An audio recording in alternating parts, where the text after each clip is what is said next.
Setiap hari, petugas kebersihan di perusahaan hanya makan nasi dingin dengan sambal dan ikan asin. Saya merasa kasihan, jadi saya membawakan semur daging dan telur untuknya. Lebih dari 2 bulan berlalu, hingga pada hari saya dipecat, ibu itu menghentikan saya. "Nak, ada yang ingin ibu bicarakan denganmu." Apa yang saya dengar selanjutnya membuat saya tertegun. Para pemirsa yang budiman, di tengah gemerlap dunia kerja yang penuh dengan persaingan, apakah masih ada tempat untuk kebaikan tulus dari orang yang sederhana?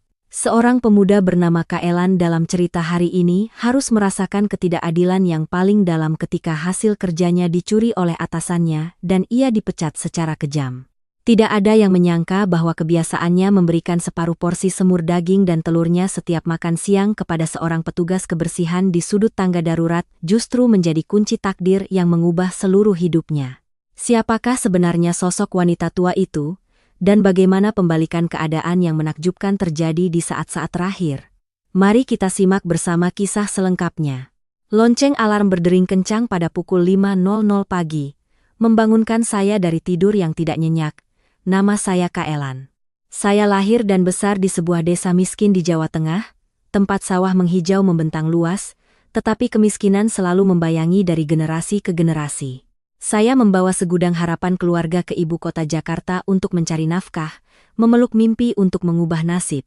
Kamar kos berukuran 3 kali 3 meter yang terletak di sebuah gang sempit di daerah Manggarai, selalu terasa panas menyengat di musim kemarau dan dingin di musim hujan. Tapi bagi saya, memiliki tempat untuk beristirahat setelah jam kerja yang menegangkan sudah merupakan sebuah keberuntungan yang luar biasa. Saya bangun, meregangkan tubuh untuk mengusir kantuk, dan melangkah ke kamar mandi yang mungil. Siraman air dingin di wajah membantu saya terjaga sepenuhnya. Pekerjaan saya saat ini adalah seorang staf desain di sebuah perusahaan besar. Terletak di kawasan Sudirman Central Business District, SCBD. Dilihat dari luar, gedung pencakar langit berkaca itu adalah simbol kemewahan dan kesuksesan, tetapi hanya orang-orang yang bekerja di dalamnya seperti saya yang memahami betapa kerasnya lingkungan itu. Ini adalah sebuah mesin yang berputar tanpa henti, penuh dengan tenggat waktu desain, target penjualan, dan suasana yang menyesakkan di tengah hiruk-pikuk ibu kota. Setiap pagi, saya rutin menanak nasi dan menyiapkan bekal untuk bekerja. Hari ini, bekal saya hanya beberapa potong tahu goreng hambar dan sedikit kangkung rebus. Sejak tadi malam, saya dengan hati-hati menata makanan itu ke dalam kotak plastik yang warnanya sudah mulai menguning. Makan siang yang dimasak sendiri membantu saya menghemat setidaknya Rp40.000 setiap hari. Jumlah itu, bagi rekan-rekan kerja saya yang modis, mungkin hanya cukup untuk membeli secangkir kopi dari merek impor yang mahal.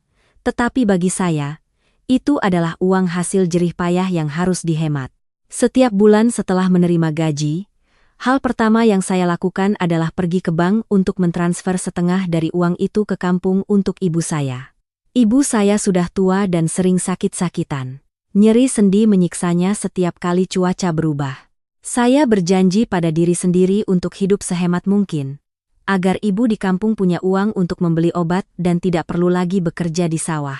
Jalanan Jakarta pada pukul 7.00 pagi adalah lukisan kekacauan dari asap knalpot dan suara klakson yang memekakkan telinga. Saya menyelinap dengan sepeda motor butut saya melewati persimpangan yang macet di Jalan Gatot Subroto. Keringat membasahi kemeja saya. Ketika melangkah masuk ke lobi perusahaan, udara dingin dari pendingin ruangan sentral menerpa tubuh saya, membuat saya sedikit menggigil.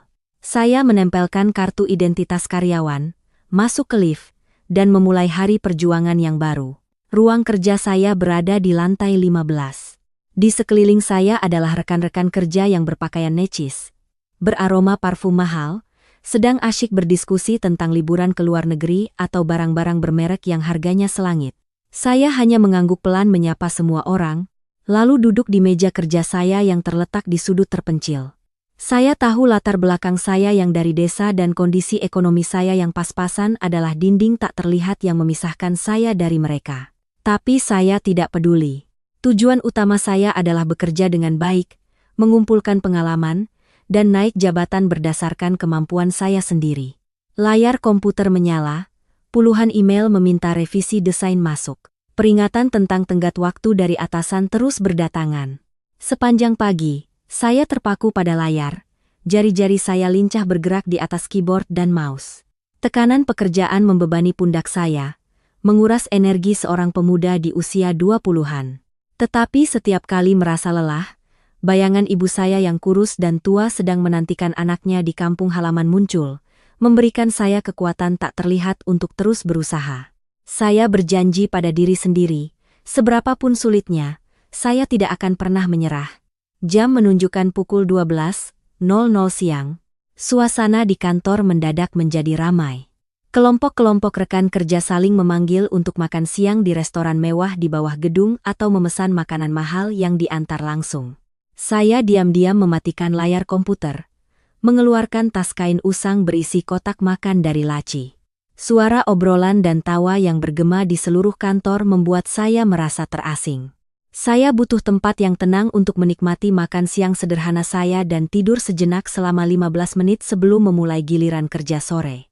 Saya membawa kotak makan saya keluar dari area kerja dan berjalan menyusuri koridor yang sepi. Gedung ini memiliki sistem tangga darurat yang dirancang dengan pintu baja tahan api yang sangat berat. Sangat sedikit orang yang menggunakan area ini kecuali saat ada latihan kebakaran atau lift rusak. Dengan sekuat tenaga, saya mendorong pintu baja yang tebal itu. Hembusan udara pengap dan panas langsung menyergap hidung saya. Sangat kontras dengan kesejukan dan kemewahan di luar. Koridor di area tangga darurat ini gelap, panas, dan berbau apek dari dinding yang jarang dibersihkan. Saya menuruni anak tangga beton yang dingin, berniat mencari sudut tersembunyi di pendaratan lantai 14 untuk duduk. Tiba-tiba, langkah saya terhenti. Melalui cahaya redup yang masuk dari jendela ventilasi kecil, saya melihat sesosok tubuh sedang duduk meringkuk di sudut tangga. Saya melangkah 2 anak tangga lagi dengan hati-hati untuk melihat lebih jelas. Itu adalah seorang wanita tua. Beliau mengenakan seragam petugas kebersihan berwarna biru yang sudah pudar. Kakinya beralaskan sepatu kain biasa yang sudah robek di ujungnya. Beliau menundukkan kepala, tangannya yang gemetar memegang sendok plastik, menyuapkan nasi ke mulutnya. Pemandangan di depan saya membuat hati saya terenyuh. Saya berdiri terpaku, menahan napas sambil mengamati. Makanan wanita tua itu sangat sederhana, bahkan lebih menyedihkan dari bekal saya. Di dalam kotak plastik tipisnya ada nasi putih kering, mungkin dimasak dari malam sebelumnya. Lauknya hanya 2 potong tahu putih yang direndam dalam semacam kuah kecap berwarna gelap dan 3 potong ikan asin yang sudah layu. Tidak ada sehelai sayuran atau sepotong lauk pun yang menggugah selera. Beliau mengunyah nasinya dengan susah payah. Suasana di tangga darurat begitu sunyi sehingga saya bisa mendengar dengan jelas suara beliau menelan dengan berat. Wanita tua itu berusaha makan dengan sangat cepat, mungkin takut ada manajer yang sedang berpatroli dan memergokinya. Cahaya remang-remang menyinari rambutnya yang sudah memutih dan acak-acakan, menonjolkan kerutan-kerutan dalam di pipinya yang tirus. Itu adalah Ibu Ratmi, petugas kebersihan baru yang dipekerjakan perusahaan untuk membersihkan area lantai 15. Saya ingat pernah sekali pergi ke toilet terlambat. Saya melihat beliau membungkuk menggosok setiap noda di lantai keramik yang dingin. Saya berdiri di sana, kegelapan menutupi separuh wajah saya, tangan saya menggenggam erat tas berisi kotak makan saya. Rasa iba menusuk tenggorokan saya. Di tengah pusat ibu kota yang megah, di dalam gedung perkantoran mewah yang berkilauan ini, ternyata ada sudut gelap yang begitu menyedihkan. Seorang pekerja keras, yang usianya sudah lanjut, harus bersembunyi di sudut tangga untuk menyantap dengan terburu-buru suapan nasi yang sederhana. Saya berbalik perlahan dan kembali ke lantai atas, tidak ingin mengganggu ketenangan langka Ibu Ratmi. Makan siang hari itu, saya duduk di atap gedung yang terik, mengunyah bekal saya dengan rasa pahit di mulut. Sore itu, pikiran saya tidak bisa sepenuhnya fokus pada desain yang sedang saya kerjakan. Bayangan Ibu Ratmi yang duduk meringkuk di sudut tangga yang gelap, tangannya yang gemetar memegang sepotong ikan asin yang layu, terus menghantui saya. Garis-garis arsitektur di layar komputer tiba-tiba menjadi kabur, digantikan oleh kenangan masa kecil saya yang sulit. Saya teringat ibu saya yang bekerja keras siang dan malam di kampung halaman. Postur ibu saya juga kurus dan kecil seperti Ibu Ratmi. Ketika ayah saya meninggal karena sakit parah, ibu seorang diri membesarkan kami 3 bersaudara. Di siang hari yang terik, ibu tetap membungkuk di sawah untuk menanam padi upahan. Makanan kami saat itu juga hanya berkisar pada semangkuk sayur bening yang dipetik seadanya dari pagar dan beberapa ekor ikan teri yang dimasak dengan garam. Jika ada sepotong daging babi langka di meja makan, ibu selalu menyisihkannya untuk saya. Sementara beliau dengan cepat menghabiskan nasi putihnya dengan kuah kecap dan berbohong bahwa beliau sudah kenyang. Tangan Ibu Ratmi saat memegang sendok plastik siang tadi juga penuh dengan urat-urat biru yang menonjol dan kapalan, persis seperti tangan ibu saya yang pecah-pecah setelah musim panen yang berat. Pertarungan batin terjadi di dalam kepala saya. Saya hanyalah seorang karyawan biasa. Gaji desainer saya yang tidak seberapa setiap bulan harus dibagi-bagi. Uang sewa kos, tagihan listrik dan air, bensin, dan sejumlah uang tetap yang harus dikirim untuk ibu membeli obat. Saya hidup sangat hemat, menghitung setiap sen pengeluaran. Saya sendiri sedang berjuang untuk bertahan hidup di tengah Jakarta yang mahal ini. Bagaimana saya bisa membantu orang lain? Jika saya ikut campur urusan orang lain, dari mana saya bisa mendapatkan uang untuk dikirim ke kampung? Tetapi suara hati nurani saya terus berdetak kencang. Saya tidak bisa pura-pura tidak tahu. Saya tidak bisa menutup mata dan berpaling dari kondisi seorang wanita tua yang seumuran dengan ibu saya sedang menderita kekurangan. Jika saya berhemat sedikit lagi, mengurangi segelas es teh setiap sore, bangun lebih pagi untuk pergi ke pasar induk membeli bahan makanan yang lebih murah, saya pasti bisa menyisihkan sedikit uang. Hanya dengan 20 atau 30 ribu rupiah sehari, saya bisa membeli sedikit daging dan telur. Makanan yang cukup protein akan membantu Ibu Ratmi memiliki kekuatan untuk melakukan pekerjaan fisiknya yang berat. Ketika jam menunjukkan pukul 6 sore, saya memutuskan untuk menyimpan file desain saya, merapikan barang-barang, dan pulang. Di kepala saya, sebuah rencana diam-diam sudah tersusun. Saya akan menyisihkan sebagian kecil dari uang belanja saya untuk berbagi makanan dengan Ibu Ratmi, dimulai besok. Saya tidak butuh tepuk tangan atau pujian. Juga tidak perlu Ibu Ratmi merasa berutang budi. Saya melakukan ini hanya untuk menenangkan kegelisahan di dalam jiwa saya, dan juga sebagai cara saya berbakti kepada ibu saya yang jauh di sana dengan tindakan nyata kepada seorang lansia yang ada di depan mata. Memikirkan senyum ibu di kampung, langkah kaki saya tiba-tiba menjadi ringan dan mantap luar biasa. Pukul 5.00 pagi keesokan harinya, ketika kota masih diselimuti kabut tipis, saya sudah mengeluarkan motor dari gang kos saya. Saya langsung menuju ke pasar induk Kramat Jati, tempat para pedagang grosir menjual bahan makanan segar dengan harga paling terjangkau. Suasana pasar pagi itu sangat ramai dan bising.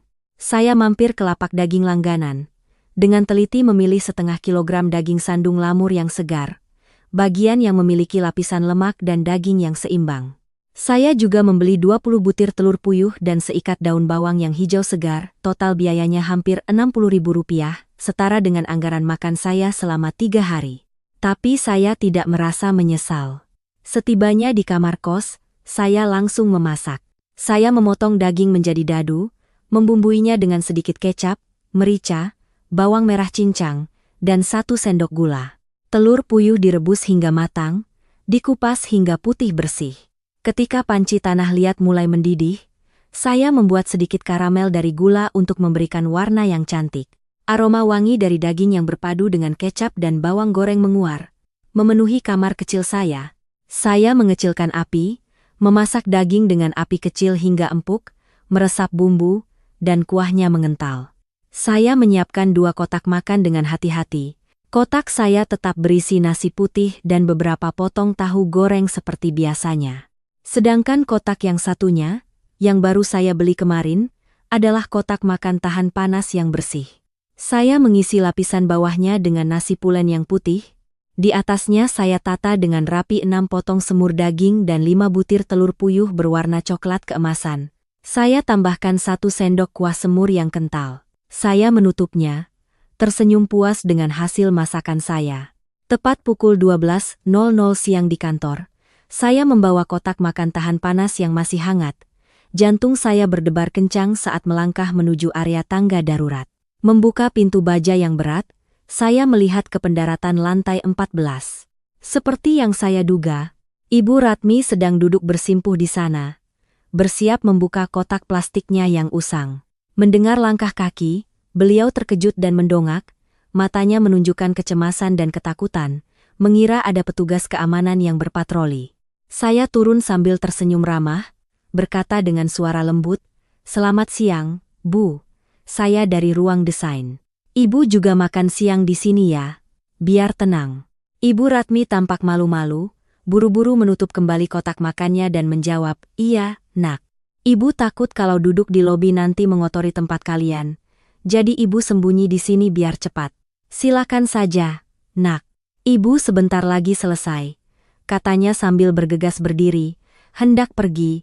Saya segera maju selangkah, menyodorkan kotak makan berwarna hijau di hadapannya. "Bu, jangan pergi dulu. Saya punya sesuatu untuk ibu." Ibu Ratmi tertegun melihat kotak makan itu, lalu menatap saya dengan ekspresi bingung. Beliau berulang kali menolak dengan tangannya yang keriput. "Aduh, jangan, Nak. Kenapa kamu kasih ke ibu? Ibu sudah bawa bekal dari rumah. Kamu makan saja.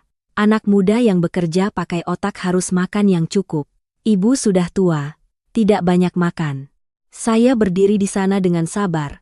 Tangan saya masih menyodorkan kotak makan.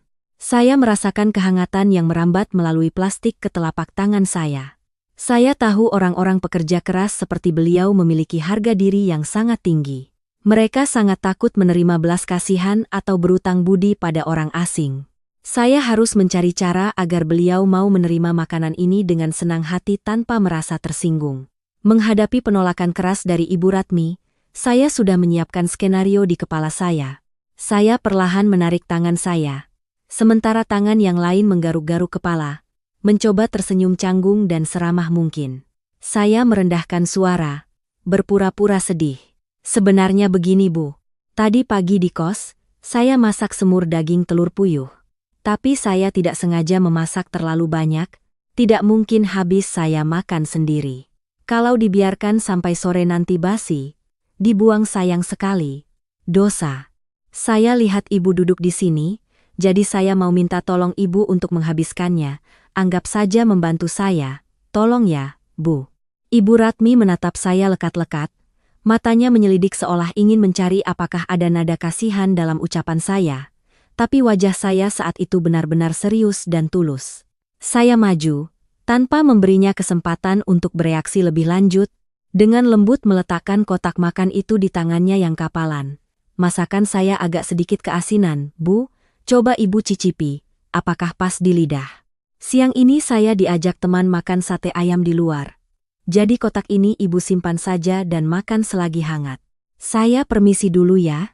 Setelah selesai berbicara, saya mengangguk, lalu bergegas berbalik dan menaiki tangga. Saya tidak berani berlama-lama karena takut beliau akan mengembalikan kotak makan itu. Melewati pintu baja, saya bersandar di dinding, menghela napas lega. Perasaan bahagia yang aneh menyelinap di dada saya. Saya tersenyum sendiri pada kebohongan putih yang baru saja saya lakukan.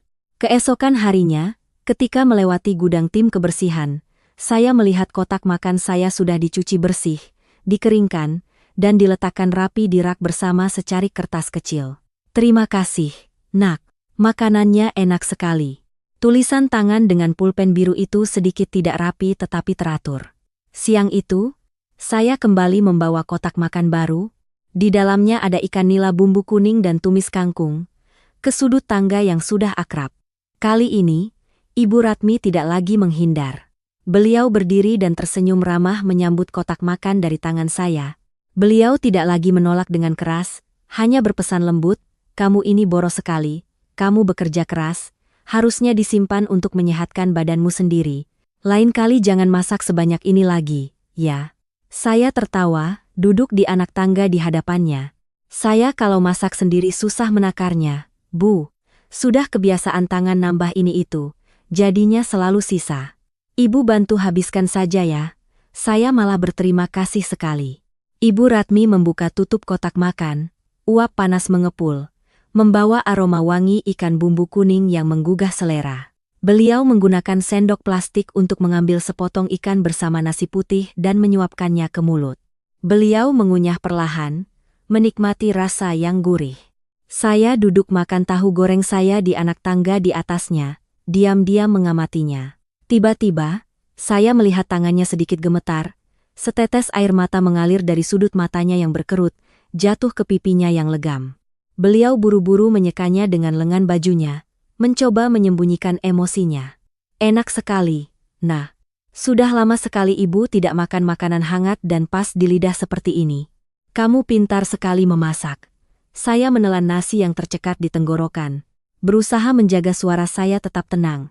Syukurlah kalau ibu suka. Mulai sekarang, setiap siang saya akan tidak sengaja masak lebih 1 porsi.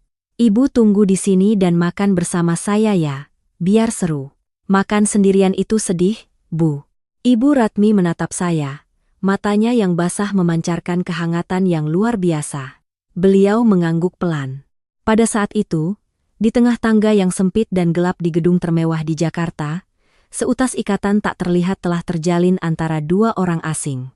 Kebohongan tulus saya telah meruntuhkan dinding pertahanan seorang pekerja lansia, membawa kehangatan kemanusiaan yang berharga bagi kami berdua di tengah lingkungan kerja yang dingin ini. Waktu berlalu begitu cepat. Rasanya baru kemarin, tapi sudah 10 hari, 20 hari, dan genap 1 bulan berlalu sejak hari pertama saya memberanikan diri memberikan kotak semur daging dan telur kepada Ibu Ratmi. Sebuah kebiasaan baru diam-diam terbentuk di tengah ritme kehidupan yang sibuk di gedung perkantoran mewah ini. Tepat pukul 12.00 siang, ketika bel istirahat berbunyi, saya selalu membawa 2 kotak makan hangat menuju pintu baja area tangga darurat. Ibu Ratmi juga selalu menunggu di sana, duduk rapi di anak tangga beton yang sama, matanya menanti kemunculan saya. Menu makan siang kami berdua pun saya usahakan ganti setiap hari agar tidak bosan. Kadang ikan nila bumbu kuning yang kaya rasa, kadang daging cincang tumis bawang yang harum. Kadang saya ganti dengan ayam rica-rica yang pedasnya menusuk hidung. Saya mulai terbiasa menghitung pengeluaran dengan lebih teliti. Rela bangun 15 menit lebih pagi setiap hari untuk menyiapkan sayur dan memotong daging. Cukup waktu untuk menyiapkan 2 porsi makan, yang layak sebelum berdesakan di jalanan yang macet menuju kantor. Awalnya, Ibu Ratmi masih sering merasa tidak enak. Beliau sering mengingatkan saya untuk tidak boros membeli makanan enak, menasihati saya untuk menabung demi masa depan saya. Tetapi dengan ketulusan, kesabaran, dan cerita-cerita lucu saya perlahan berhasil meruntuhkan sikap waspada dan pertahanan diri wanita tua itu. Kami mulai lebih banyak mengobrol selama jam istirahat makan siang yang singkat. Ruang tangga yang sempit, yang tadinya gelap dan pengap, kini menjadi sudut kecil yang damai, penuh dengan kehangatan yang aneh. Ibu Ratmi bercerita tentang kesulitan pekerjaannya sebagai petugas kebersihan. Beliau mengeluh tentang manajer personalia yang cerewet, tentang peraturan ketat gedung yang melarang karyawan tingkat bawah berada di area lobi utama selama jam kerja. Sebaliknya, saya dengan antusias bercerita tentang sawah hijau di desa saya, tentang ibu saya yang tua yang menanti di rumah sederhana, tentang impian besar seorang pemuda dari daerah yang ingin membuktikan dirinya. Ada hari-hari ketika Jakarta tiba-tiba diguyur hujan deras, udara dingin menyelinap masuk melalui jendela ventilasi kecil, menerpa wajah kami berdua yang duduk berdekatan sambil makan. Hati saya terasa damai luar biasa. Jarak usia, perbedaan latar belakang, atau status sosial seolah tidak ada di sudut tangga kecil ini. Ibu Ratmi menganggap saya seperti cucunya sendiri yang merantau, selalu memberi saya nasihat yang tulus, peduli pada tidur saya, bahkan pada kemeja saya yang kusut. Sementara saya menemukan sosok ibu saya yang pekerja keras di dalam dirinya. Senyumnya yang ramah, giginya yang sedikit bernoda, dan tatapan matanya yang hangat menjadi sandaran mental yang kuat, membantu saya menghilangkan sebagian kelelahan dan tekanan di tempat kerja yang penuh intrik dan persaingan ketat ini.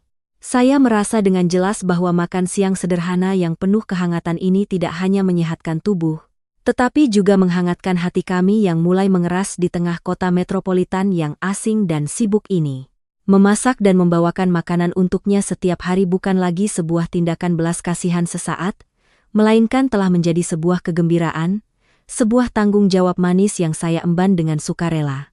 Sementara jam istirahat makan siang di bawah tangga memberi saya kedamaian yang langka, waktu kerja di kantor terasa seperti medan pertempuran yang penuh dengan persaingan terselubung.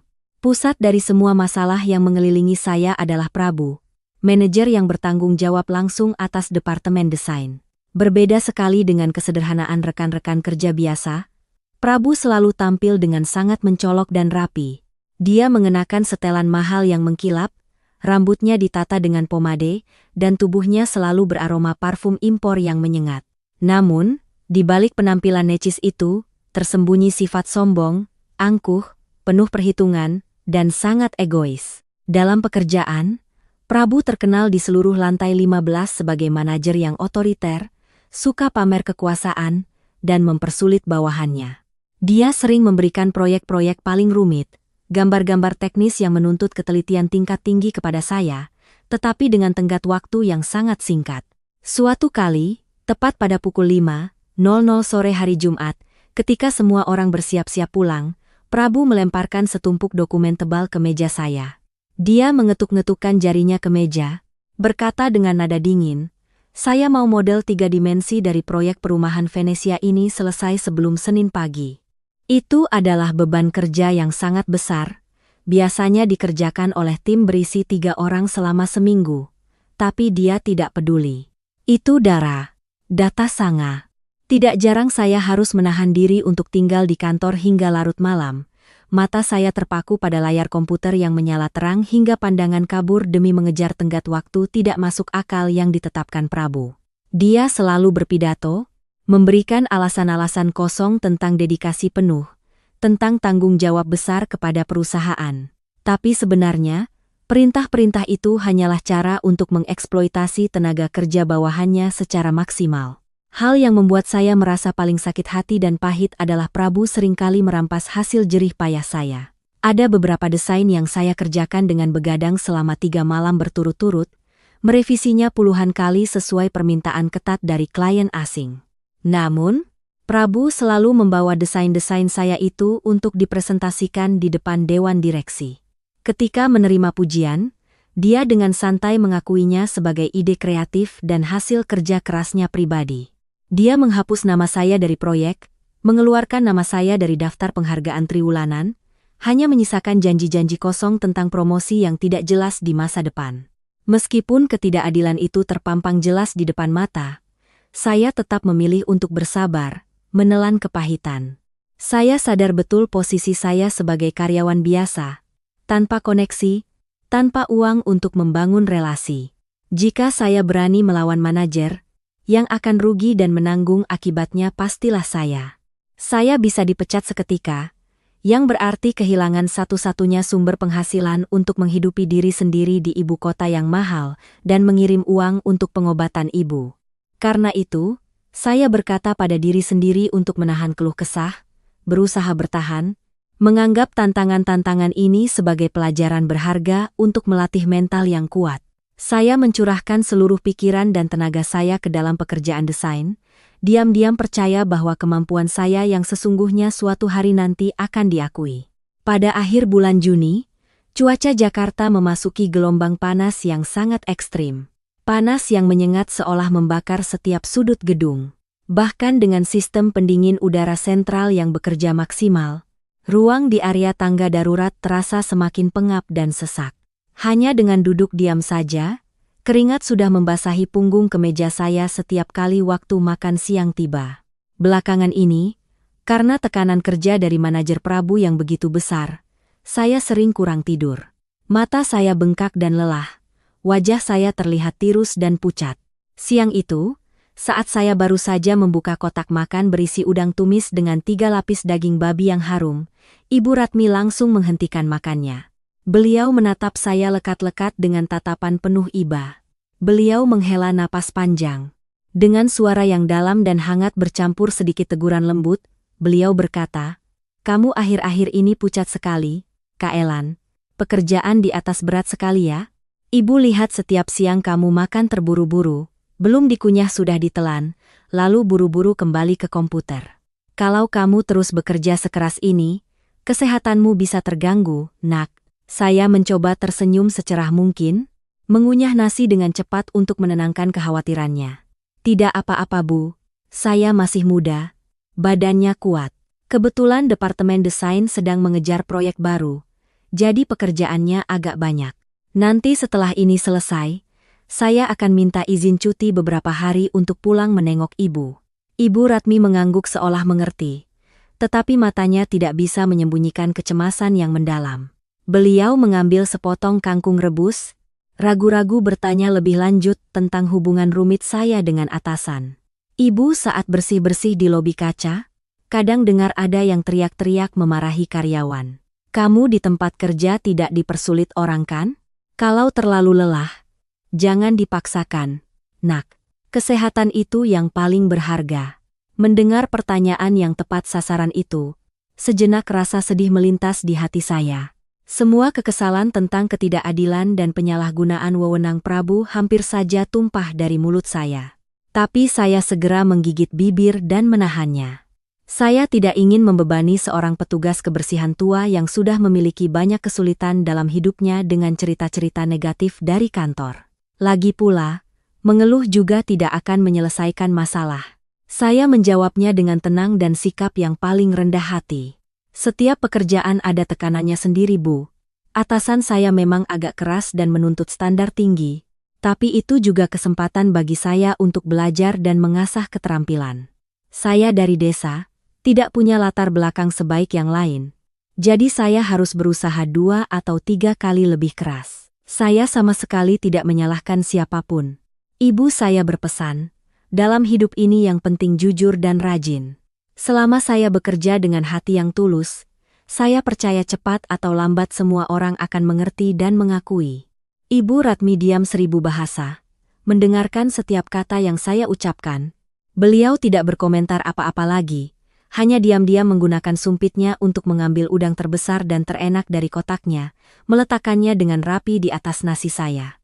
Tetapi saya sadar, di matanya yang dalam dan berkerut, tiba-tiba bersinar seberkas cahaya yang sangat aneh.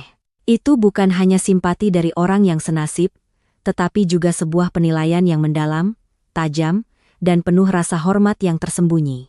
Ada sebuah kenyataan yang sama sekali tidak saya ketahui, bahwa curahan hati saya yang tulus dan sederhana pada siang yang panas itu telah meninggalkan kesan yang sangat mendalam di benak Ibu Ratmi.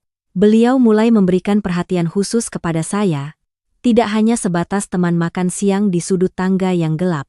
Pada sore hari, ketika semua orang di ruang desain sudah merapikan barang-barang dan pulang, hanya saya yang masih tekun di depan layar komputer yang menyala terang.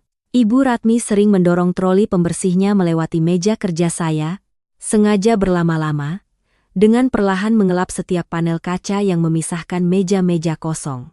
Dalam keheningan itu, matanya selalu tertuju pada gambar-gambar arsitektur yang rumit, garis-garis, dan parameter teknis yang kompleks yang ditampilkan di layar saya. Suatu kali, saya meregangkan badan dan pergi ke dispenser air di ujung koridor. Ketika kembali, saya tidak sengaja melihat Ibu Ratmi berdiri termangu, menatap tajam pada setumpuk berkas desain berwarna yang saya biarkan terbuka di meja. Tatapannya saat itu sangat tajam, sangat fokus, seperti seorang ahli yang sedang menilai sebuah karya. Sangat berbeda dari penampilannya yang biasanya membungkuk dan pasrah sebagai seorang petugas kebersihan. Mendengar langkah kaki saya, beliau terkejut, buru-buru mengambil lap dan menggosok meja kaca dengan keras, lalu menunduk dan berjalan cepat keluar pintu. Keanehan itu membuat saya sedikit bingung dan mengerutkan kening, tetapi pusaran pekerjaan yang menumpuk segera menyapu semua pertanyaan kecil itu dari pikiran saya. Puncak dari semua kejadian tak terduga terjadi pada suatu pagi di awal minggu yang penuh tekanan.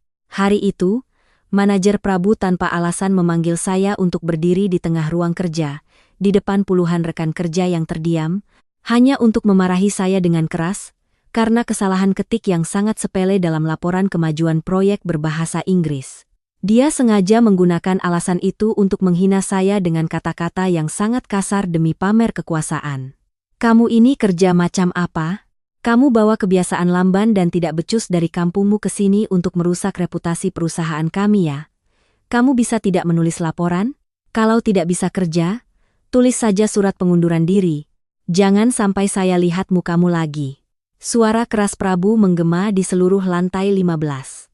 Rekan-rekan di sekitar ketakutan, menundukkan kepala ke meja, mata mereka terpaku pada keyboard. Tidak ada satupun yang berani membela saya, takut terseret masalah. Di tengah suasana tegang itu, saya tetap tenang luar biasa. Wajah saya tidak memerah, saya tidak membantah, juga tidak mengepalkan tangan karena marah. Saya hanya menundukkan kepala dengan lembut, mengakui kesalahan, dan berjanji akan memeriksa dan merevisi seluruh laporan sesuai permintaan dengan hati-hati secepat mungkin. Semua itu hanya untuk menjaga agar situasi tetap damai dan tidak mengganggu kemajuan tim.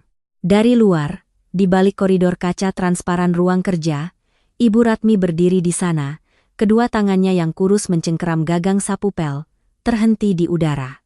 Beliau menyaksikan seluruh kejadian dari awal hingga akhir. Matanya menatap tajam ke arah Prabu, memancarkan kemarahan yang luar biasa. Lalu segera beralih menatap bahu saya yang terkulai dengan pemahaman dan rasa iba yang tak terhingga. Beliau mengatupkan bibirnya, diam-diam berbalik dan mendorong troli pembersihnya menyusuri koridor yang sepi. Di dalam benak wanita tua dengan identitas misterius itu, sebuah rencana yang jelas dan tegas mulai terbentuk. Waktu terus berlalu tanpa terasa. Hari ini adalah hari yang sangat istimewa. Menandai tepat 60 hari saya dan Ibu Ratmi berbagi makan siang sederhana di sudut tangga darurat. 60 hari, 2 bulan penuh, waktu yang tidak terlalu lama untuk mengubah seluruh hidup, tetapi cukup untuk menciptakan ikatan yang kuat antara dua jiwa yang senasib di tengah hiruk-pikuk kota metropolitan. Untuk merayakan hari yang penuh makna ini, pagi-pagi sebelum berangkat kerja, saya menyempatkan diri mampir ke pasar untuk membeli sebuah semangka yang sangat besar, kulitnya hijau pekat dan isinya merah ranum.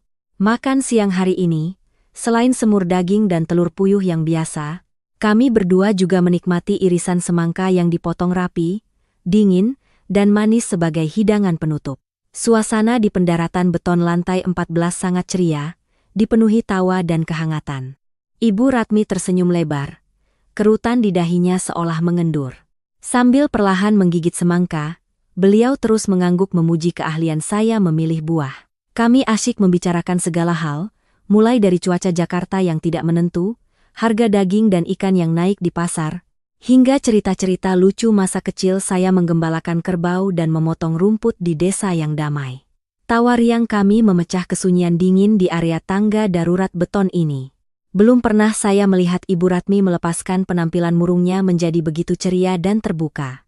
Melihat senyum puasnya, saya merasa semua usaha saya berhemat, bangun pagi di musim dingin, dan repot-repot memasak, semuanya sangat pantas. Kemanusiaan itu sederhana. Ia tumbuh dari hal-hal terkecil dan dibesarkan oleh ketulusan tanpa pamrih. Tiba-tiba, tawa Ibu Ratmi berhenti. Beliau meletakkan sisa semangkanya di tutup kotak plastik, dengan hati-hati mengelap bibirnya dengan tisu. Beliau berbalik menatap lurus ke mata saya. Tatapannya tiba-tiba menjadi sangat serius, tajam, dan dalam secara tidak biasa. Beliau perlahan mengucapkan sebuah kalimat penuh makna. Setiap katanya diucapkan dengan sangat jelas dan berwibawa. Kak Elan, Ibu sudah hidup selama ini, sudah melewati banyak pasang surut. Ibu jarang sekali salah menilai orang. Kamu adalah pemuda yang punya kemampuan profesional yang luar biasa, dan juga punya hati yang baik dan tulus, yang jarang ditemui. Akar Murkam. Akar Murkam. Orang dengan kepribadian sebaik kamu, tidak pernah hitung-hitungan, tidak membenci orang yang mempersulitmu, bahkan rela berbagi makanan dengan seorang petugas kebersihan tua yang tidak dikenal selama 2 bulan penuh. Orang yang hidup dengan baik pasti akan mendapat balasan yang setimpal. Tetaplah percaya pada dirimu sendiri, masa depan yang cerah dan gemilang menantimu di depan sana. Ibu sangat yakin akan hal itu. Saya sedikit tertegun mendengar kata-katanya yang formal dan cara bicaranya yang sedikit memerintah. Namun, saya hanya menganggapnya sebagai doa yang baik, dorongan tulus dari seorang wanita tua yang baik hati untuk generasi muda. Saya menggaruk kepala, tertawa kecil, dan dengan rendah hati menjawab dengan nada sederhana. Terima kasih banyak, Bu. Saya hanya berharap punya kesehatan untuk bekerja dengan baik, mendapatkan cukup uang untuk membantu Ibu membeli obat di kampung. Itu saja sudah membuat saya sangat bahagia. Saya orang biasa, Bu, tidak berani bermimpi terlalu tinggi. Ibu Ratmi mendengarkan tanpa berkata apa-apa lagi. Hanya tersenyum ramah dan menepuk bahu saya 3 kali dengan penuh kasih. Tetapi baik saya maupun rekan-rekan kerja di luar sana tidak pernah menyangka bahwa tepat pada sore yang menentukan itu, suasana kerja yang tenang di perusahaan tiba-tiba pecah. Sebuah email darurat dengan stempel merah dari Dewan Direksi dikirim serentak ke semua departemen, secara resmi mengumumkan restrukturisasi personalia besar-besaran yang pernah ada untuk menghadapi kesulitan. Masalah mulai datang membanjiri kantor, menandakan gejolak yang sangat keras akan segera menimpa pekerjaan saya. Pagi keesokan harinya dimulai dengan suasana yang berat dan menyesakan yang menyelimuti seluruh lantai 15. Email darurat dengan stempel merah dari Dewan Direksi yang dikirim pada sore hari sebelumnya, bagaikan bom waktu yang baru saja diaktifkan. Isi email itu dengan jelas mengumumkan bahwa perusahaan sedang memasuki masa sulit keuangan karena gejolak pasar. Untuk mempertahankan operasional, restrukturisasi personalia besar-besaran akan dilakukan dalam 15 hari ke depan.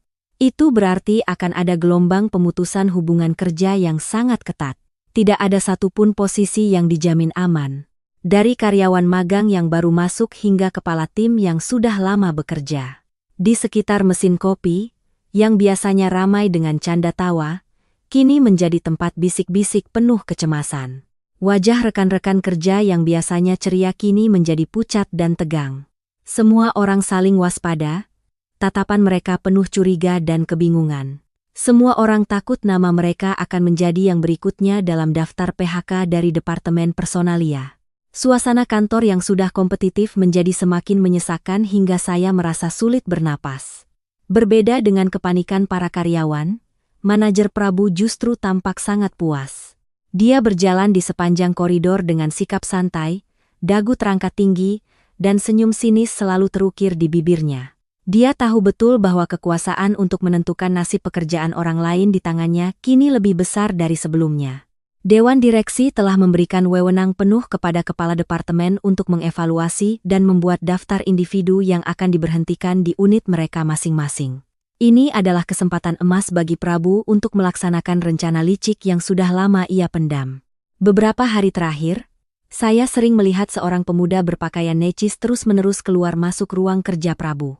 Namanya Tuern, seorang yang terkenal dengan sikap kurang ajar dan sombong, dan yang terpenting, tidak memiliki kualifikasi profesional apapun di bidang desain arsitektur.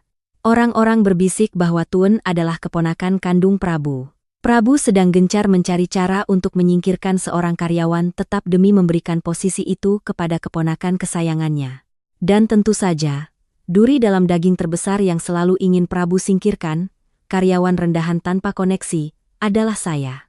Sadar bahwa saya berada di ambang pemecatan, saya berkata pada diri sendiri untuk lebih berhati-hati 100 kali lipat. Saya membenamkan diri dalam pekerjaan, datang ke kantor paling pagi dan selalu pulang paling akhir. Saya memeriksa ulang setiap garis, setiap parameter teknis pada desain untuk memastikan tidak ada kesalahan sekecil apapun yang bisa dimanfaatkan Prabu. Saya menolak ikut serta dalam obrolan di koridor, memusatkan seluruh pikiran untuk menyelesaikan setiap tugas dengan sempurna. Saya naif, percaya bahwa selama saya memberikan yang terbaik dengan kejujuran dan bakat sejati, semua masalah di luar sana akan berlalu begitu saja, tapi saya salah besar. Usaha tulus saya sama sekali tidak cukup kuat untuk melawan perhitungan licik yang telah disiapkan oleh orang-orang licik di dunia kerja. Sebuah jebakan sempurna telah disiapkan oleh Prabu, hanya menunggu saya tanpa sadar melangkah masuk. Pada hari Rabu pagi, Prabu memanggil saya ke ruang kerjanya. Pintu kaca buram baru saja tertutup. Dia melemparkan setumpuk berkas tebal bertajuk Proyek Pusat Perbelanjaan Bintang Kejora ke atas meja. Ini adalah proyek paling penting perusahaan pada kuartal ini. Bekerja sama dengan mitra investasi yang sangat ketat dari Jepang. Beban kerjanya sangat besar, menuntut presisi mutlak, tetapi tenggat waktunya dipersingkat oleh Prabu menjadi hanya 3 hari. Dia menatap saya dengan tatapan dingin, memerintah dengan nada mengancam. Saya serahkan seluruh bagian desain struktur inti proyek ini padamu. Mitra menuntut standar yang sangat tinggi pada kemampuan menahan beban. Kamu kerjakan berdasarkan tabel spesifikasi teknis awal dalam berkas ini. Tepat pukul 8.00 pagi hari Senin depan, gambarnya harus sudah ada di meja direksi untuk dipresentasikan. Kalau tidak selesai, kamu tahu sendiri akibatnya. Saya mengambil berkas tebal itu dan mencurahkan seluruh tenaga saya pada proyek penting ini. Selama 3 hari 3 malam berturut-turut, saya makan dan tidur di meja kerja. Mata saya merah dan bengkak karena kurang tidur. Jari-jari saya mengetik di keyboard hingga terasa kebas. Saya dengan cermat menghitung setiap tekanan beban, setiap struktur balok baja, persis sesuai dengan tabel spesifikasi teknis yang diberikan Prabu. Pada Senin pagi, saya dengan percaya diri menyerahkan gambar yang sudah selesai, menghela napas lega karena yakin telah menyelesaikan tugas yang sangat sulit dengan baik. Namun, pada sore harinya, sebuah insiden besar benar-benar terjadi. Mitra dari Jepang mengirim email balasan yang sangat marah karena menemukan kesalahan parameter yang serius di bagian ringkasan umum. Sebuah kesalahan mendasar yang disebabkan oleh seseorang yang sengaja menukar halaman dokumen saya pada menit terakhir. Alasan yang mereka berikan adalah pihak kami telah sepenuhnya mengabaikan email pembaruan perubahan parameter struktur penahan beban yang telah mereka kirim sebagai tambahan minggu lalu. Kesalahan parameter ini membuat seluruh model dinilai tidak aman, melanggar kontrak secara serius. Mitra mengancam akan membatalkan kontrak senilai puluhan miliar rupiah dan menuntut perusahaan kami membayar ganti rugi atas keterlambatan.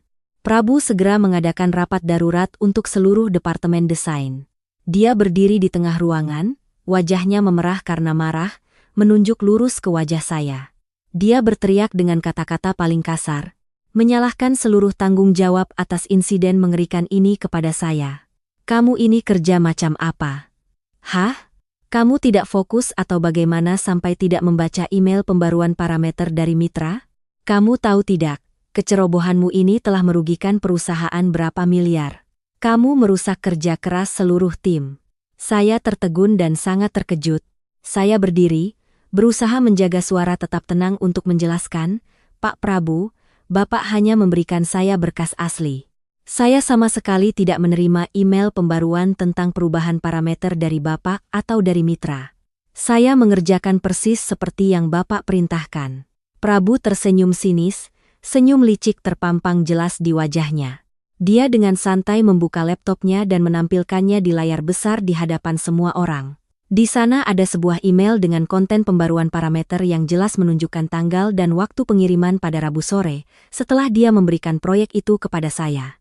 Dengan wewenang manajerialnya, dia diam-diam telah memblokir email itu agar tidak masuk ke kotak masuk saya, membuat saya sama sekali tidak tahu tentang lampiran penting tersebut. Kamu masih mau mengelak? Matamu di mana sampai tidak melihat email ini? Saya sudah meneruskannya langsung kepadamu. Kalau salah ya akui saja, jangan buang-buang waktu menyalahkan orang lain. Mata saya berkunang-kunang. Saya menatap lekat-lekat alamat yang ditampilkan di layar. Jelas itu adalah alamat email saya, tetapi saya yakin 100% tidak pernah menerima email itu. Dengan trik teknologi informasi yang licik, Prabu telah merekayasa bukti, sengaja menyembunyikan informasi penting untuk menciptakan jebakan sempurna yang menjerumuskan saya. Semua penjelasan saya saat ini menjadi tidak berarti di hadapan bukti palsu yang dipaparkan. Saya berdiri terpaku di tengah ruangan, merasakan dengan jelas rencana licik manajer itu menghancurkan usaha terakhir saya. Pagi keesokan harinya, saya menerima pesan panggilan darurat dari Departemen Personalia.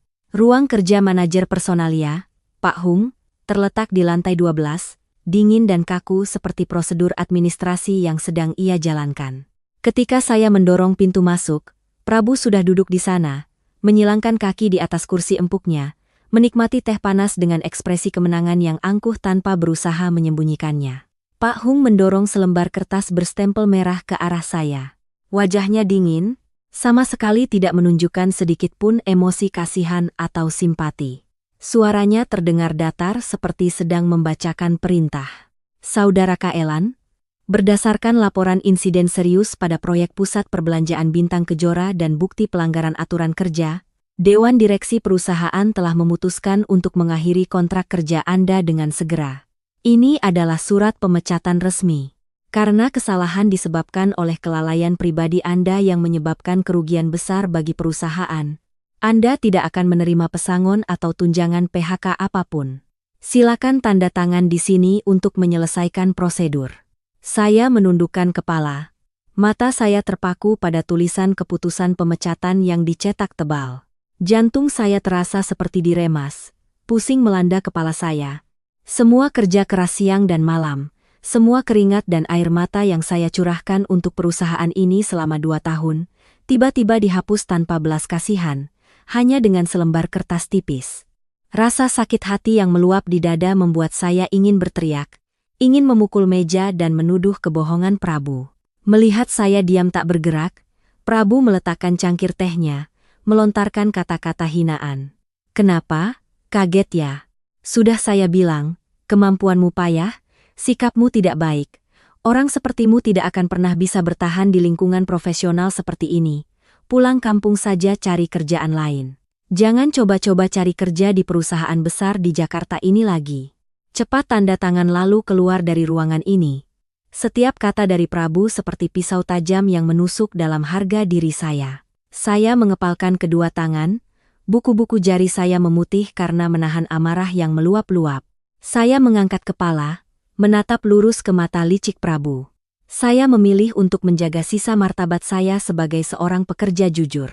Saya tidak mau berdebat, tidak mau membela diri lagi di hadapan orang-orang yang sengaja menutup mata terhadap kebenaran. Saya mengambil pulpen di meja, dengan tegas menandatangani nama saya di sudut bawah kertas dengan kekuatan sedemikian rupa hingga membekas dalam di permukaan kertas. Saya meletakkan pulpen itu, mengucapkan setiap kata dengan jelas dan tegas. Kalian boleh menggunakan cara licik untuk mencelakai orang lain. Tapi hukum karma tidak akan pernah salah alamat. Akan ada hari di mana Anda harus membayar mahal atas perbuatan Anda hari ini. Setelah berkata demikian, saya dengan tegas berbalik dan keluar dari ruangan yang menyesakan itu. Tawa sinis Prabu masih terdengar sayup-sayup di belakang saya. Langit di luar jendela kelabu, awan hitam menggantung, sama seperti suasana hati saya yang buntu dan putus asa. Saat ini, saya resmi menjadi seorang pengangguran di tengah ibu kota yang megah namun sangat keras ini. Saya melangkah dengan berat kembali ke area kerja saya di lantai 15. Pemandangan yang akrab setiap hari tiba-tiba menjadi asing dan dingin menakutkan. Saya menarik kursi putar saya, diam-diam mengambil sebuah kardus besar dari bawah meja, dan mulai mengemasi barang-barang pribadi saya. Suara selotip yang ditarik bergema jelas di tengah keheningan. Semua orang di sekitar terpaku pada layar komputer mereka, pura-pura sangat sibuk. Tidak ada yang berani mengangkat kepala menatap saya, tidak ada sapaan, tidak ada ucapan selamat tinggal. Sikap acuh tak acuh dari orang-orang yang pernah bekerja berdampingan dengan saya membuat hati saya pedih. Saya dengan hati-hati meletakkan setiap barang ke dalam kardus. Pertama, pot kaktus kecil yang saya beli tepat pada hari pertama saya mulai bekerja di perusahaan ini. Ia masih hidup dan hijau. Meskipun kekurangan sinar matahari, sama seperti ketabahan dan kesabaran saya selama ini. Selanjutnya, mouse komputer mahal yang saya beli dengan berhemat dari uang sarapan selama sebulan untuk mendukung pekerjaan desain grafis. Buku-buku catatan yang penuh dengan rumus perhitungan struktur. Pensil mekanik yang sudah tumpul. Setiap benda membawa sepotong kenangan tentang malam-malam panjang tanpa tidur. Usaha tanpa lelah seorang pemuda yang ingin membuktikan dirinya. Semakin saya berkemas, ketakutan akan masa depan yang suram semakin menghantui pikiran saya. Saya dipecat seketika, tanpa bantuan apapun. Di rekening bank saya saat ini hanya tersisa kurang dari Rp1.500.000, jumlah yang sangat sedikit. Uang sewa kos awal bulan depan dari mana saya harus membayarnya. Uang makan sehari-hari bagaimana caranya. Dan yang paling membuat saya sakit hati adalah janji untuk mengirim uang ke kampung untuk ibu membeli obat rematik akhir bulan ini akan saya ingkari. Saya membayangkan sosok kurus ibu saya bersandar di pintu menantikan kabar dari anaknya. Air mata pedih perlahan mengalir di pipi saya yang kuyu karena kurang tidur. Saya buru-buru menyekanya dengan lengan baju, menggigit bibir agar tidak terisak. Saya berkata pada diri sendiri bahwa saya laki-laki, tidak boleh menyerah, tidak boleh lemah saat ini. Saya harus kuat melewati guncangan ini untuk memulai kembali dari awal. Saya meletakkan barang terakhir, botol minum pribadi saya, ke dalam kardus, dengan hati-hati menutupnya. Meja kerja saya menjadi kosong melompong, bersih, menghapus semua jejak keberadaan nama Kak Elan selama 2 tahun terakhir. Saya berdiri tegak, memeluk kardus berat itu di dada. Saya memandang sekilas ke seluruh ruang kerja yang luas untuk terakhir kalinya. Tempat ini pernah menampung begitu banyak ambisi dan impian masa muda saya. Tapi sekarang, hanya tersisa kenangan pahit akan ketidakadilan. Saya mengangguk pelan pada ruangan itu, dengan tegas berbalik dan melangkah pergi, meninggalkan di belakang hiruk-pikuk intrik kantor. Koridor lantai 15 yang panjang dan sepi, cahaya lampu neon putih menerangi langkah kaki saya yang berat dan sepi. Kardus di pelukan saya terasa semakin berat, menekan dada hingga saya merasa sesak napas. Ketika melewati belokan menuju tangga darurat, langkah saya tanpa sadar melambat lalu berhenti total. Pintu baja tahan api itu tertutup rapat. Saya melihat jam dinding. Baru pukul 10.30 pagi, belum waktunya istirahat makan siang, jadi Ibu Ratmi pasti tidak ada di pendaratan tangga yang biasa. Rasa sedih yang mendalam mencekik tenggorokan saya. Saya akan meninggalkan tempat ini, selamanya meninggalkan pekerjaan ini, meninggalkan desain-desain yang belum selesai. Tetapi hal yang paling membuat saya merasa menyesal dan berat hati adalah tidak bisa mengucapkan selamat tinggal yang pantas kepada Ibu Ratmi. Saya teringat senyum ramahnya, tatapan hangatnya, dan cerita-cerita sederhananya selama 60 hari terakhir. Saya bertanya-tanya, besok, ketika jam menunjukkan pukul 12.00 siang, apakah Ibu Ratmi akan kembali duduk menunggu saya di sudut tangga yang gelap itu? Apakah beliau akan menantikan pemuda yang membawakan kotak semur daging hangat? Apakah beliau akan bertanya-tanya mengapa Kaelan hari ini tidak muncul? Membayangkan wanita tua itu makan nasi dingin dengan lauk seadanya sendirian, hati saya terasa sakit. Dalam hati saya meminta maaf padanya, berharap beliau akan menjaga kesehatan dan selalu aman di tengah lingkungan kerja yang dingin ini. Saya menarik napas dalam-dalam, berusaha menyingkirkan kelemahan, dan terus berjalan menuju lift. Bel berbunyi, pintu logam mengkilap perlahan terbuka. Saya memeluk kardus saya dan masuk, memilih sudut di dekat dinding. Lift mulai turun dengan cepat. Angka-angka merah yang menunjukkan nomor lantai menari-nari di panel kontrol. 14, 10, lalu 1. Setiap lantai yang terlewati, saya merasa seperti jatuh ke dalam kehampaan, meninggalkan di atas sana tahun-tahun masa muda dan kerja keras tanpa henti. Sistem pendingin di dalam lift menghembuskan udara dingin yang membuat lengan saya merinding. Kesunyian di ruang sempit itu semakin menambah rasa kesepian yang mendalam. Bel yang menandakan lift telah sampai di lantai dasar memecah lamunan saya. Pintu terbuka, menyambut saya dengan cahaya terang dan kebisingan lobi utama. Lobi lantai dasar gedung ini sangat luas. Langit-langitnya tinggi dihiasi lampu kristal mewah yang berkilauan. Resepsionis berseragam cantik tersenyum menyambut tamu. Para pebisnis berjas rapi hilir mudik dengan tergesa-gesa. Kemegahan tempat ini tampak sangat kontras dengan penampilan saya yang lusuh saat ini. Saya menundukkan kepala, memeluk erat kardus saya, berusaha berjalan cepat untuk berbaur dengan kerumunan, hanya ingin segera mendorong pintu kaca besar itu dan keluar dari tempat ini. Tetapi tepat saat tangan saya menyentuh gagang pintu yang dingin, sebuah suara yang akrab terdengar dari belakang, menghentikan niat saya untuk segera pergi. Suara keras itu terdengar di tengah lobi yang ramai, membuat saya berhenti. Perlahan saya berbalik. Manajer Prabu sedang berjalan dengan langkah panjang dari arah lift, lurus ke arah saya. Dia mengenakan setelan abu-abu yang dijahit dengan rapi, rambutnya berkilau karena pomade, kedua tangannya dimasukkan ke saku celana dengan postur yang sangat angkuh. Ternyata dia sengaja mengikuti saya sampai ke lobi, hanya untuk menyaksikan momen saya membawa kardus keluar dari perusahaan. Dia ingin menikmati kemenangannya yang picik sepenuhnya. Dia berhenti sekitar 2 langkah dari saya. Matanya memandang saya dari ujung kepala hingga ujung kaki. Tatapannya berhenti pada kardus berisi barang-barang pribadi saya. Sudut bibirnya terangkat membentuk senyum sinis yang penuh penghinaan. Dia meninggikan suaranya, sengaja berbicara keras agar resepsionis dan tamu di sekitarnya bisa mendengar. Cepat juga ya. Benar-benar mental orang yang terbiasa dipecat.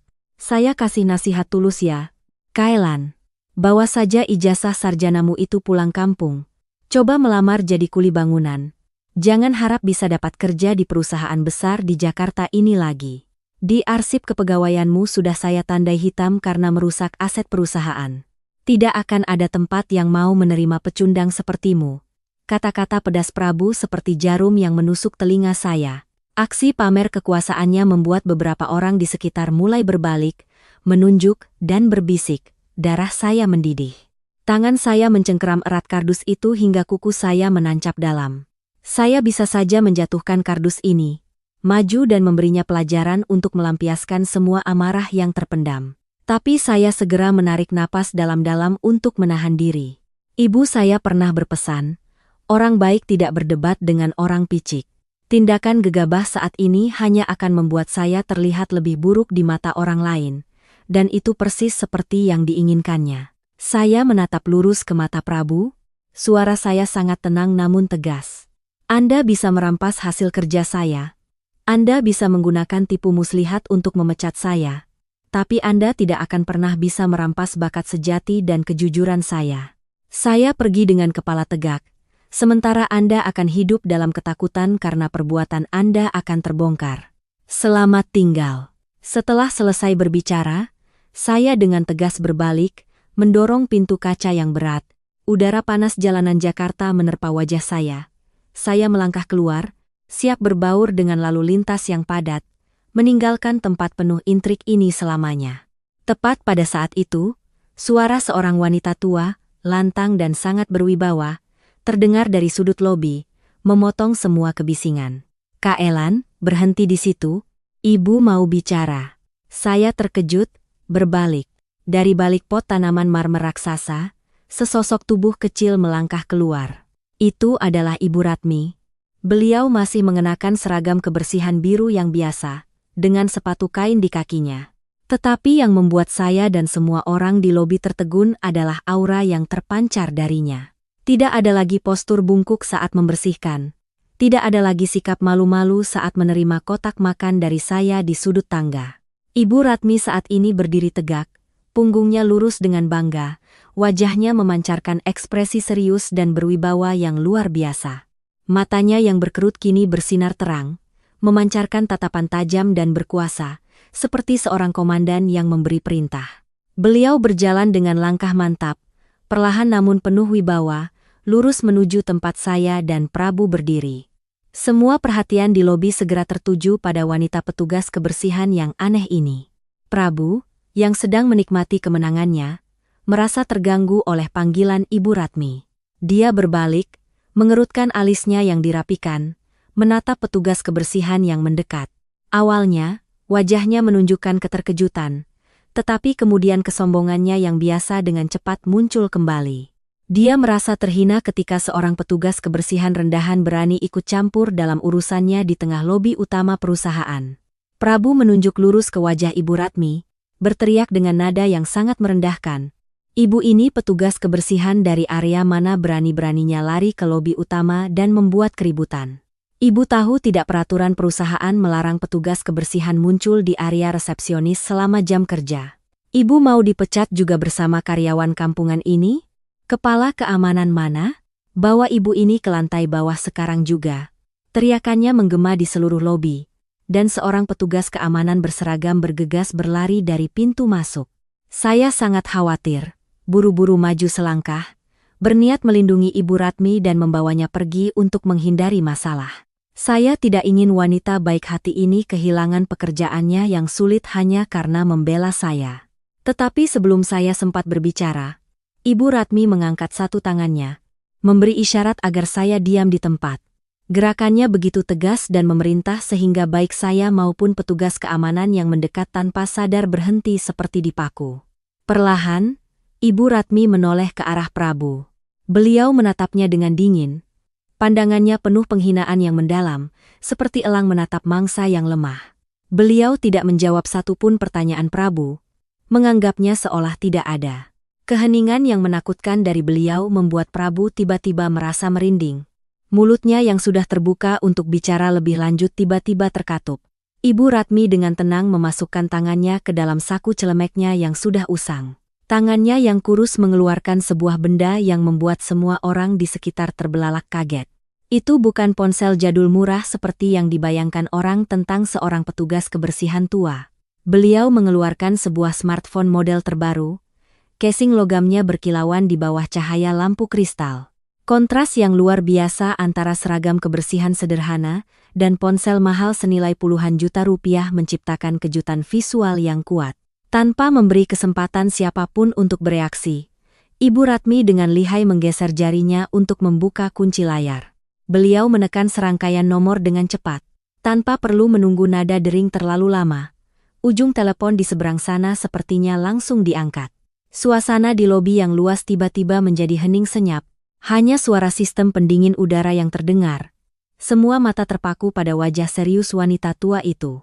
Beliau mendekatkan ponsel ke telinganya, mengucapkan setiap kata dengan sangat tegas dan berkuasa. Turun ke lobi sekarang juga. Dalam 5 menit kamu tidak ada di sini.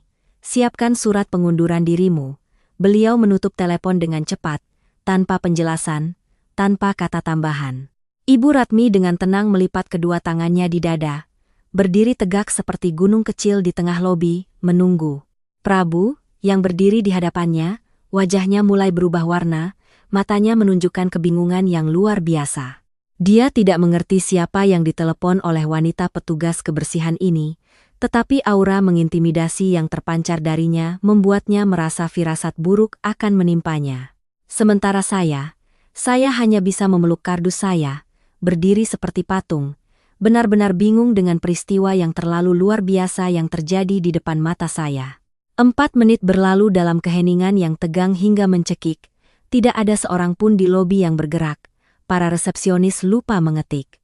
Para tamu yang menunggu di konter juga dengan penasaran mengarahkan pandangan mereka ke sudut lobi. Prabu mulai berkeringat. Dia terus-menerus melonggarkan dasi bermereknya yang mencekik lehernya.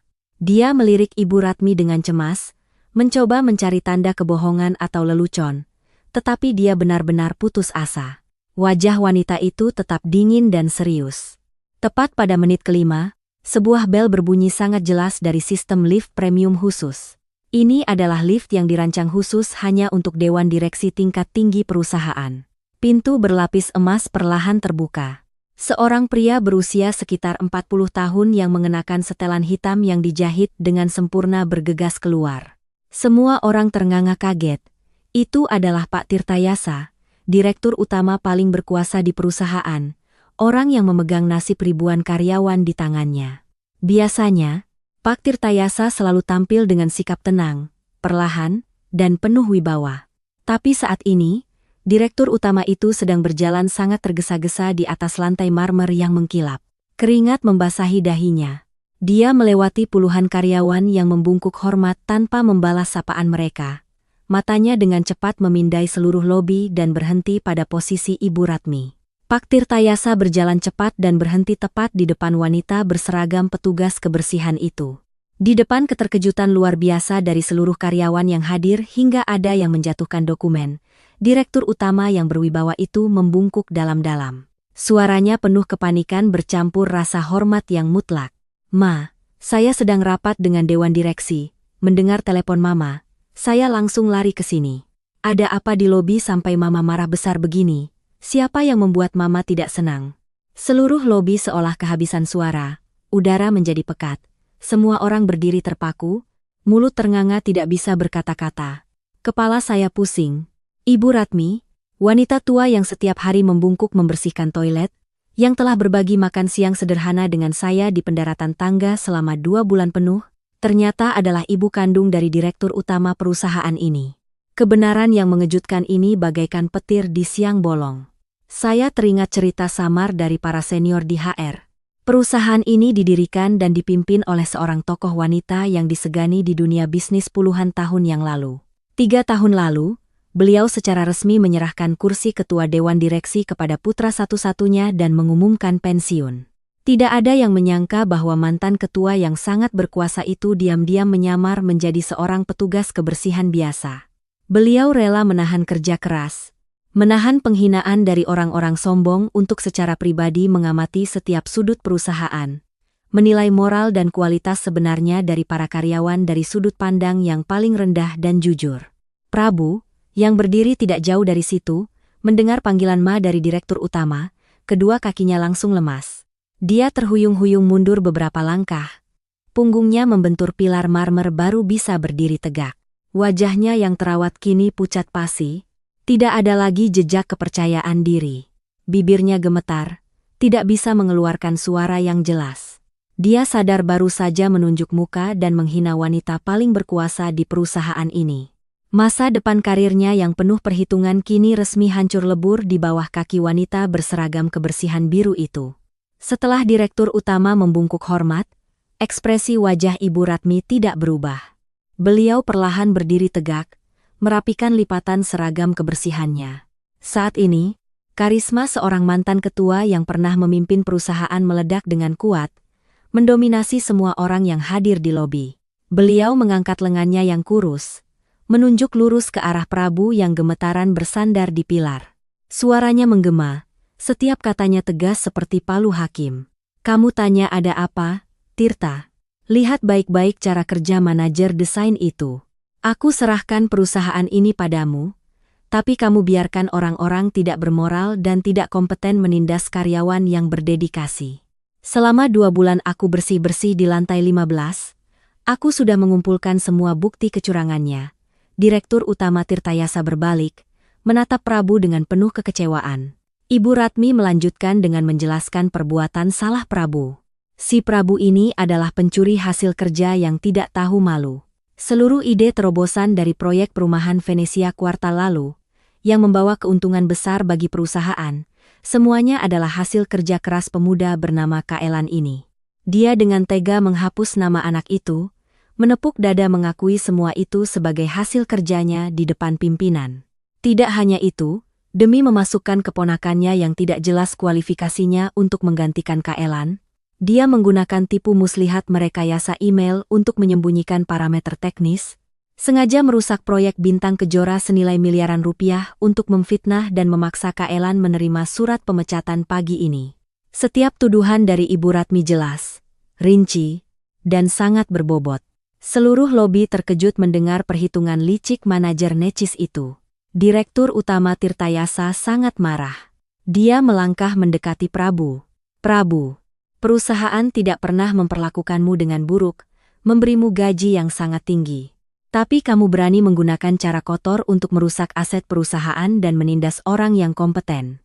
Kamu tidak punya hak untuk bekerja di sini 1 detik pun lagi." Prabu sangat panik. Dia merosot di sepanjang pilar, kedua lututnya jatuh ke lantai. Dia menangkupkan kedua tangannya, terus-menerus meminta maaf kepada Direktur Utama Tirtayasa dan Ibu Ratmi. Penampilannya saat ini benar-benar menyedihkan. "Mohon maafkan saya, Pak Direktur. Mohon Nyonya Besar mau memaafkan saya tahu saya salah.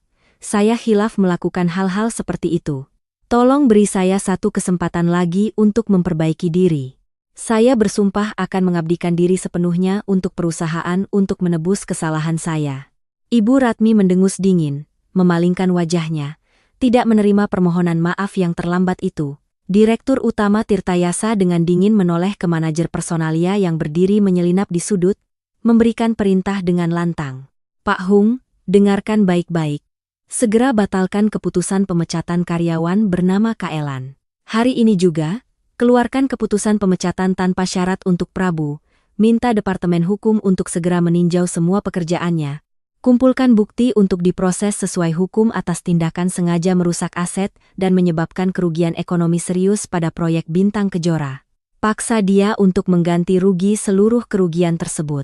Panggil keamanan, dan usir dia dari gedung ini sekarang juga." Perintah diberikan dengan tegas. Tidak ada celah untuk negosiasi. 3 petugas keamanan yang tegap segera maju. Mereka memapah Prabu yang panik keluar melalui pintu putar. Suara permohonannya melemah lalu hilang di balik pintu. "Penyelesaian yang cepat dan tegas telah membersihkan semua masalah yang menyelimuti pekerjaan saya selama ini."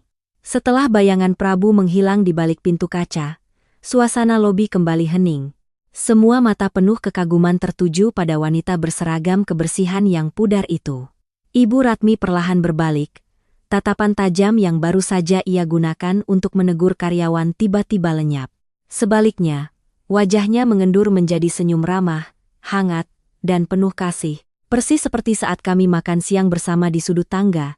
Beliau perlahan berjalan ke arah saya. Saya masih memeluk erat kardus berisi barang-barang pribadi saya. Berdiri kaku karena belum bisa mencerna semua peristiwa mengejutkan yang baru saja terjadi. Ibu Ratmi meletakkan kedua tangannya yang keriput dan hangat di lengan saya. Beliau menepuk-nepuk punggung tangan saya, berkata dengan suara dalam yang penuh kasih sayang. Kak Elan, ibu sangat terkejut denganmu. Seorang pemuda dari desa, penghasilan pas-pasan, harus berjuang keras mengirim uang ke kampung untuk obat ibunya, tapi rela menyisihkan uang hasil jerih payahnya itu untuk membeli daging, telur, dan memasak untuk seorang petugas kebersihan tua yang tidak dikenal selama 60 hari penuh. Kamu memberikan makanan enak untuk ibu, sementara kamu sendiri makan tahu goreng hambar. Kamu melakukan semuanya dengan sangat tulus, tanpa mengharapkan imbalan apapun. Hatimu yang baik dan kepribadianmu yang mulia di tengah kota yang penuh perhitungan ini sungguh sangat berharga. Hidung saya tiba-tiba terasa perih. Air mata hangat perlahan mengalir di pipi saya. Ini bukan air mata keputusasaan seperti saat di ruang personalia, melainkan air mata kebahagiaan yang meluap, air mata haru yang mendalam ketika kebaikan murni diakui dan dihargai. Saya menjawab dengan suara tercekat. Saya hanya melihat ibu seperti ibu saya di kampung, jadi saya merasa kasihan. Saya tidak berpikir macam-macam. Terima kasih ibu sudah membela saya hari ini. Ibu Ratmi tersenyum lebar, menggelengkan kepalanya pelan. Beliau menoleh ke arah direktur utama yang berdiri diam menunggu perintah, lalu dengan lantang mengumumkan di hadapan seluruh karyawan. Pemuda ini tidak hanya memiliki hati yang mulia, tetapi juga memiliki bakat desain yang luar biasa. Sore-sore ketika semua orang sudah pulang dan kamu pergi mengambil air, ibu sering mampir untuk melihat dengan sangat teliti sketsa-sketsa desainmu di meja. Pola pikir arsitekturmu sangat tajam dan kreatif. Tirta, dengarkan pesan Mama. Mulai besok, angkat Kak Elan ke posisi manajer desain menggantikan Prabu. Gaji awal 25 juta rupiah sebulan. Berikan wewenang penuh padanya untuk memperbaiki dan melanjutkan proyek pusat perbelanjaan Bintang Kejora. Perusahaan kita membutuhkan pemimpin yang memiliki bakat sekaligus moral seperti dia. Direktur utama Tirtayasa langsung mengangguk, maju dan mengulurkan tangannya di hadapan saya dengan senyum ramah dan penuh hormat. Selamat datang kembali, Manajer Kak Elan. Kami sangat berharap Anda akan memberikan kontribusi terbaik untuk kemajuan perusahaan di masa depan. Dengan gugup, saya meletakkan kardus saya di lantai, buru-buru menyambut uluran tangan direktur utama dengan kedua tangan. Kehangatan yang merambat dari telapak tangannya membawa serta beban tanggung jawab baru, sebuah cakrawala baru yang sangat cerah. Tepuk tangan dari para karyawan di sekitar bergema meriah di seluruh lobi. Rekan-rekan kerja yang tadinya memalingkan muka, kini menatap saya dengan kekaguman dan rasa hormat yang tulus. Saya membungkuk dalam-dalam di hadapan Ibu Ratmi untuk mengungkapkan rasa terima kasih saya yang tulus. Saya tahu mulai hari ini, hidup saya telah benar-benar memasuki babak baru. Gaji 25 juta rupiah tidak hanya akan membantu saya berdiri tegak di tengah ibu kota yang mahal, tetapi juga merupakan obat paling mujarab untuk menyembuhkan nyeri sendi kronis ibu saya di kampung halaman. Saya mengangkat kepala, memandang melalui lapisan kaca tebal. Langit Jakarta di luar sudah cerah kembali. Awan hitam telah menyingkir, digantikan oleh sinar matahari keemasan yang menerangi jalanan.